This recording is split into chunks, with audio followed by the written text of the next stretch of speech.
Saya adalah salah satu mahasiswa Universitas Riau jurusan Manajemen Fakultas Ekonomi dan Bisnis.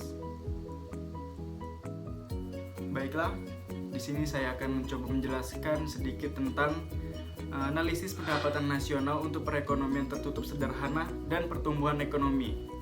Yang itu pertama, alat ukur keberhasilan perekonomian suatu negara adalah adanya peningkatan pendapatan negara tersebut.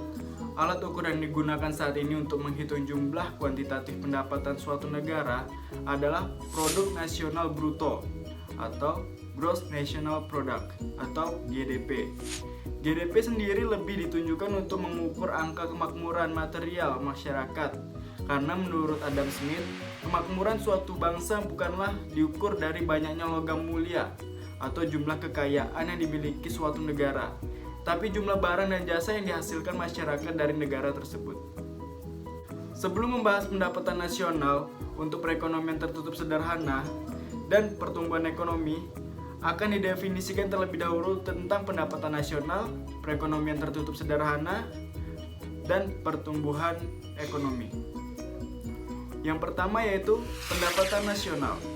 Pendapatan nasional adalah keseluruhan jumlah barang dan jasa yang diproduksi oleh suatu negara dalam jangka waktu tertentu, biasanya dalam setahun. Yang kedua, perekonomian tertutup sederhana. Perekonomian tertutup sederhana merupakan perekonomian yang tidak ada hubungan dengan negara lain dan tidak adanya campur tangan pemerintah, baik berupa pungutan pajak, pembayaran transfer pemerintah ataupun yang berbentuk pengeluaran konsumsi. Dalam perekonomian tertutup sederhana ini, pengeluaran masyarakat seluruhnya pada tiap satuan waktu, biasanya dalam setahun, dan akan terdiri dari pengeluaran untuk konsumsi rumah tangga dan pengeluaran untuk investasi. Yang ketiga yaitu selanjutnya pertumbuhan ekonomi. Pertumbuhan ekonomi adalah proses di mana terjadi kenaikan pendapatan nasional. Definisi pertumbuhan ekonomi yang lain adalah bahwa pertumbuhan ekonomi terjadi bila ada kenaikan output per kapita. Pertumbuhan ekonomi menggambarkan kenaikan taraf hidup diukur dengan output real per orang. Baiklah, selanjutnya saya akan membahas tentang pendapatan nasional dengan perekonomian tertutup sederhana dua sektor. Pendapatan nasional dengan perekonomian tertutup sederhana dua sektor adalah produk nasional neto dikurangi pajak tak langsung ditambah subsidi. Jumlah inilah yang diterima faktor produksi yang dimiliki penduduk suatu negara. Pendapatan nasional dengan perekonomian tertutup sederhana dua sektor merupakan penjumlahan dari 5 hal, yaitu yang pertama adalah upah atau gaji yang diterima buruh atau karyawan. Yang kedua, pendapatan dari seorang yang melakukan bisnis individu, ya bukan perusahaan. Yang ketiga, keuntungan perusahaan. Yang keempat, pendapatan bunga selisih dari perusahaan. Dan yang kelima adalah pendapatan sewa. Dalam perekonomian tertutup sederhana sektor, yang terlibat adalah rumah tangga, yaitu pihak konsumen, dan perusahaan atau pihak swasta sebagai produsen. Tanpa campur tangan pemerintah, baik berupa pungutan pajak, pembayaran transfer pemerintah, ataupun yang berbentuk pengeluaran konsumsi, dan tidak berhubungan dengan perekonomian internasional, baik ekspor maupun impor. Terdapat dua model analisis perekonomian tertutup sederhana yaitu sebagai berikut. Yang pertama yaitu model analisis dengan variabel investasi dan tabungan. Pada model ini muncul dua aktivitas ekonomi yang baru, yaitu tabungan dan investasi. Tabungan rumah tangga dianggap kebocoran dalam arus melingkar, karena dapat mengurangi kemampuan dari pendapatan secara real apabila digunakan untuk kegiatan lain seperti konsumsi. Namun tabungan tersebut tidaklah dianggap kebocoran apabila digunakan sebagai investasi. Tabungan yang semula mengurangi pendapatan nasional apabila digunakan sebagai investasi dapat disebut injeksi, karena investasi dapat menambah pendapatan nasional. Jika digambarkan kembali dalam arus melingkar seperti pada gambar, maka tidak jauh berbeda karena masih saling terikat satu sama lain. Bagi rumah tangga, dalam berkonsumsi pihak ini tidak sepenuhnya menggunakan penghasilan yang didapat untuk membeli barang dan jasa, Namun sebagian dari pendapatan tersebut biasanya dipergunakan untuk investasi dan tabungan. Selanjutnya itu tabungan.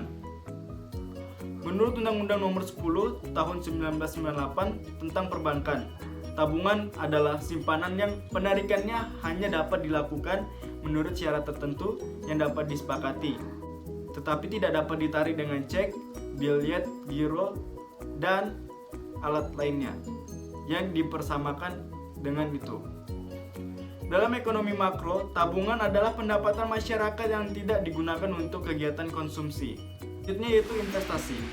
Investasi yang lazim disebut sebagai penanaman modal, merupakan pengeluaran perusahaan untuk membeli barang-barang dan perlengkapan-perlengkapan produksi untuk menambah kemampuan memproduksi barang ataupun jasa yang tersedia dalam perekonomian. Pada prakteknya, pencatatan nilai penanaman modal dilakukan dalam satu tahun. Yang kedua yaitu adalah angka pengganda. Angka pengganda atau multiplier adalah hubungan kausal antara variabel tertentu dengan variabel pendapatan nasional. Jika angka pengganda tersebut mempunyai angka yang tinggi, maka dengan perubahannya yang terjadi pada variabel tersebut akan mempengaruhi angka terhadap tingkat pendapatan nasional yang besar juga. Dan sebaliknya, perubahan pendapatan nasional itu ditunjukkan oleh suatu angka pelipat yang disebut dengan koefisien multiplier. Proses multiplier adalah adanya perubahan pada variabel investasi, menyebabkan pengeluaran agregat menjadi berubah. Namun, dari keseimbangan pendapatan nasional tidak sebesar pertambahan investasi tersebut. Lalu selanjutnya yaitu adalah hubungan antara pertumbuhan ekonomi, inflasi, dan pengangguran. Yang pertama itu masalah pertumbuhan ekonomi. Pertumbuhan ekonomi dapat dilihat dari adanya peningkatan dalam GDP atau Gross Domestic Product atau GNP, Gross National Product. Jika terdapat peningkatan, maka dapat berarti menunjukkan adanya peningkatan pendapatan per kapita, karena GDP merupakan angka yang menunjukkan total suatu produksi dalam suatu negara. Semakin tinggi GDP berarti total produksi semakin besar. Hanya saja yang biasanya terjadi adalah pembagian pendapatan nasional yang tidak merata. Oleh karena itu, tidaklah menjadi cerminan sebuah negara apabila GDP-nya rendah, maka semua masyarakatnya miskin. Dan jika memiliki GDP yang besar, maka masyarakatnya akan kaya raya. Untuk itu pemerintah harus mengeluarkan kebijakan yang dapat mengurangi kesenjangan pendapatan antar warga negara. Yang kedua yaitu adalah inflasi. Menurut Lehner, inflasi adalah keadaan terjadi kelebihan permintaan atau excess demand terhadap barang-barang dalam perekonomian secara keseluruhan. Sementara itu, Ackley mendefinisikan inflasi sebagai suatu kenaikan harga yang terus-menerus dari barang dan jasa secara umum. Kenaikan harga dari satu atau dua barang saja tidak dapat disebut inflasi, kecuali apabila kenaikan tersebut meluas kepada atau mengakibatkan kenaikan sebagian besar dari barang-barang lainnya. Lalu yang ketiga adalah masalah pengangguran. Adanya pengangguran bagi sebuah negara berarti menunjukkan perekonomian negara tersebut tidak dalam kondisi full employment. Ada faktor produksi yang tidak terpakai yaitu tenaga kerja. Memang idealnya pada suatu negara harus berada dalam keadaan full employment. Akan tetapi untuk mencapai keadaan tersebut sangat sulit. Tingkat pengangguran memang selalu terjadi di negara manapun. Dalam keadaan ini, memang selalu menjadi pusat perhatian para pemimpin bangsa dan para ekonom. Pengangguran tentu tidak baik bila terjadi karena akan menimbulkan kerawanan sosial seperti pencurian, kriminalitas, dan lain-lain yang bersifat negatif. Hubungan dari pertumbuhan ekonomi, inflasi, dan juga masalah pengangguran.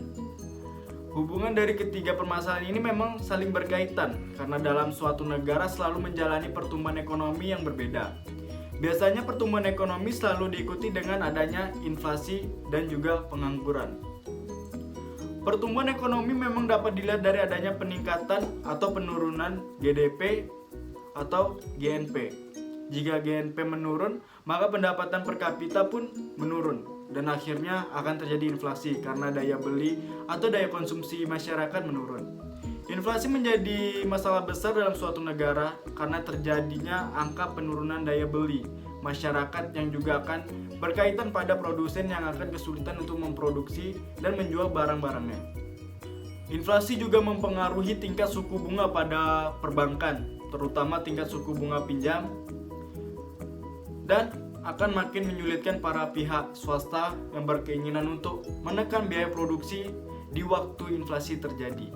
Jika keadaan tersebut tidak membaik, pihak swasta tidak bisa untuk menekan angka biaya produksi, sedangkan daya beli masyarakat menurun dan akhirnya terjadi pemutusan hubungan kerja atau PHK, dan akan mengakibatkan pengangguran dalam suatu negara bertambah.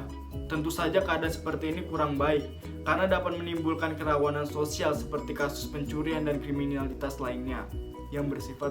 Selanjutnya muncul pertanyaan yang pertama, yaitu bagaimana sih kaitan dari pertumbuhan ekonomi, inflasi, dan juga masalah pengangguran? Hubungan dari ketiga permasalahan ini memang saling berkaitan karena dalam suatu negara selalu mengalami pertumbuhan ekonomi yang berbeda-beda. Biasanya pertumbuhan ekonomi selalu diikuti dengan adanya inflasi dan juga pengangguran. Pertumbuhan ekonomi memang dapat dilihat dari adanya peningkatan atau penurunan GNP. Jika GNP menurun, maka pendapatan per kapita pun menurun dan akhirnya akan terjadi inflasi karena daya beli masyarakatnya berkurang atau menurun. Lalu pertanyaan kedua adalah, apa penyebab terjadinya inflasi? Penyebab terjadinya inflasi adalah yang pertama itu demand pull inflation. Inflasi ini bermula dari adanya permintaan total atau agregat demand, sedangkan produksi telah berada pada keadaan kesempatan kerja penuh atau hampir mendekati kesempatan kerja penuh. Yang kedua yaitu cost plus inflation. Cost plus inflation ditandai dengan kenaikan harga serta turunnya produksi. Jadi inflasi yang dibarengi dengan resesi. Keadaan ini dimulai dengan adanya penurunan dalam penawaran total agregat supply sebagai akibat kenaikan biaya produksi. Pertanyaan terakhir adalah, apa yang dimaksud dengan pendapatan nasional? Pendapatan nasional adalah keseluruhan jumlah barang dan jasa yang diproduksi oleh suatu negara dalam jangka waktu tertentu, biasanya dalam jangka waktu setahun. Baiklah, itu saja yang dapat saya sampaikan. Jika ada kurang, saya mohon maaf. Saya akhiri, wabillahi taufiq wal hidayah. Wassalamualaikum warahmatullahi wabarakatuh.